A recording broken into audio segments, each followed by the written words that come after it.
పద్నాలుగులో దానికి సంబంధించిన డిపిఆర్లు తయారు చేయటం, ఈ డిపిఆర్లు తయారు చేసేటువంటి క్రమంలో అప్పటి కాంగ్రెస్ గవర్నమెంట్ ఆనాటి ముఖ్యమంత్రి అయినటువంటి రాజశేఖర రెడ్డి గారు 2008లో కృష్ణపట్నం పోర్టు నుంచి 160 కిలోమీటర్ల దూరం ఎక్కడ కూడా ఎటువంటి పోర్టు పెట్టడానికి లేదని జీవో ఇచ్చి మత్స్యకారులకి ఇబ్బంది పెట్టినటువంటి వ్యక్తులు వాళ్ళు.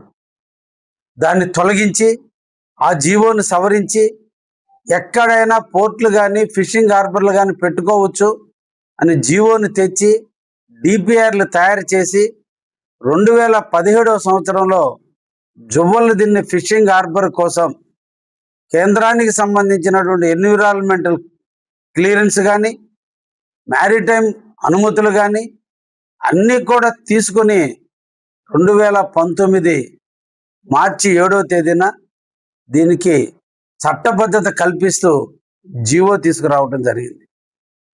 158 కోట్ల రూపాయలు కేంద్ర ప్రభుత్వం, 150 కోట్ల రూపాయలు రాష్ట్ర ప్రభుత్వం వెచ్చించే విధంగా ముఖ్యమంత్రిగా శ్రీ నారా చంద్రబాబు నాయుడు గారు ఉన్న టైంలో 2019 మార్చి 8వ తేదీన దానికి జీవో ఇచ్చి ఆ జీవో ద్వారా దాన్ని మంజూరు చేయటం జరిగింది.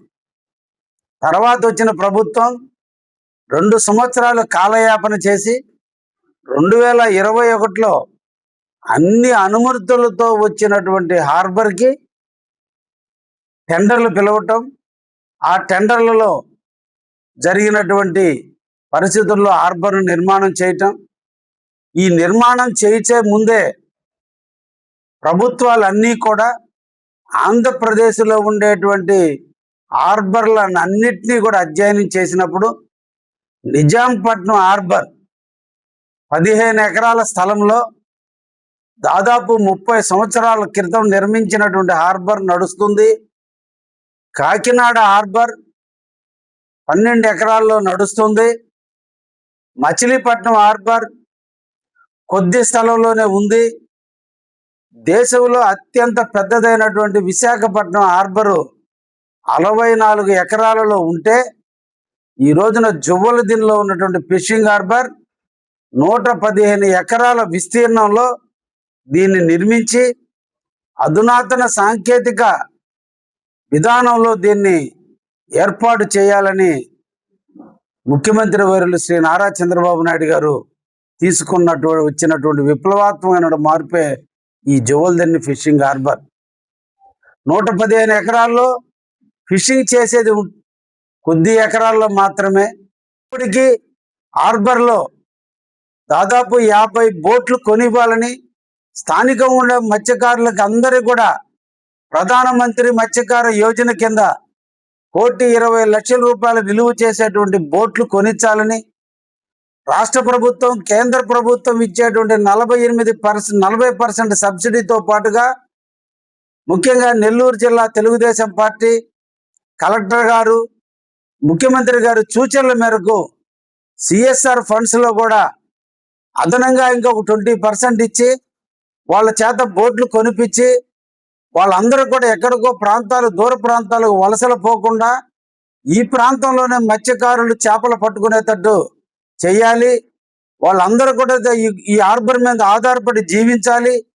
వాళ్ళకి సరైన రేటు వచ్చి ప్రాసెసింగ్ యూనిట్లు పెట్టాలి అనే ప్రభుత్వం సంకల్పంతో ముందుకు పోతుంటే దీన్ని భయభ్రాంతుల మధ్య లేనిపోని అపోహల మధ్య ఈరోజు ప్రజలని భయభ్రాంతులు గురి చేస్తున్నటువంటి వైసీపీ పార్టీని తీవ్రంగా ఖండిస్తూ దయ ఉంచి లోకల్ నాయకులు కానీ జిల్లా నాయకులు కానీ మత్స్యకారుల జీవితాలతో ఆడుకోవద్దని, మత్స్యకారుల అభ్యున్నతికి ఏ రోజు పాటుపడినటువంటి పార్టీ వైఎస్ఆర్సీపీ పార్టీ ఈరోజు మత్స్యకారుల కోసం ఏదో చేస్తామని ముందుకు వచ్చి లేనిపోని మాటలు చెప్పడం సభ్యత కాదని, మత్స్యకార భరోసా 4,000 నుంచి 10,000 చేస్తే మా పార్టీ మా అధినేత ముఖ్యమంత్రి చంద్రబాబు నాయుడు గారు 10,000 నుంచి 20,000. నమస్కారాలు. ఈ రోజున బీజేపీ, జనసేన, తెలుగుదేశం పార్టీ సంకీర్ణ ప్రభుత్వం మత్స్యకారుల జీవితాలలో వెలుగులు నింపాలని ఎన్నో బృహత్తర కార్యక్రమాలు చేపడుతూ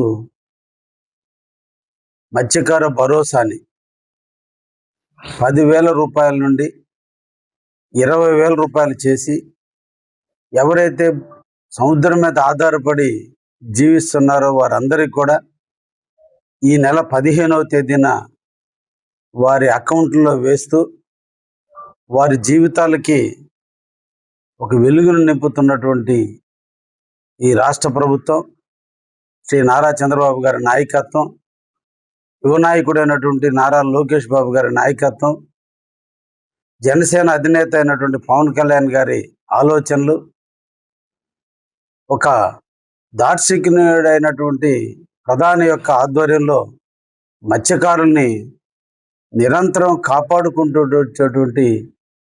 ప్రభుత్వాలు ఏమన్నా ఉన్నాయంటే అవి తెలుగుదేశం ప్రభుత్వాలే.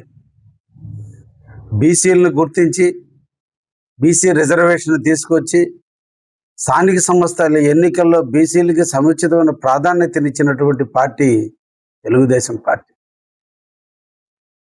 మత్స్యకారులకు అందరికీ కూడా వలలు కొనుగోలు కోసం కానీ, బోట్లు కొనుగోలు దానికి కానీ అన్నిటికీ కూడా సబ్సిడీ రూపంలో 60% సబ్సిడీ ఇచ్చి 2019 వరకు మన తీరంలో ఉన్నటువంటి మత్స్యకారు సోదరులందరికీ కూడా సబ్సిడీలో ఇచ్చినటువంటి పార్టీ తెలుగుదేశం పార్టీ. అందుకే మత్స్యకారు సోదరులు ఎప్పుడు కూడా తెలుగుదేశం వైపు నిలబడ్డారు, తెలుగుదేశంతోనే కొనసాగుతున్నారు, తెలుగుదేశం కోసమే పనిచేస్తున్నారు. తెలుగుదేశం వల్లనే ఈరోజు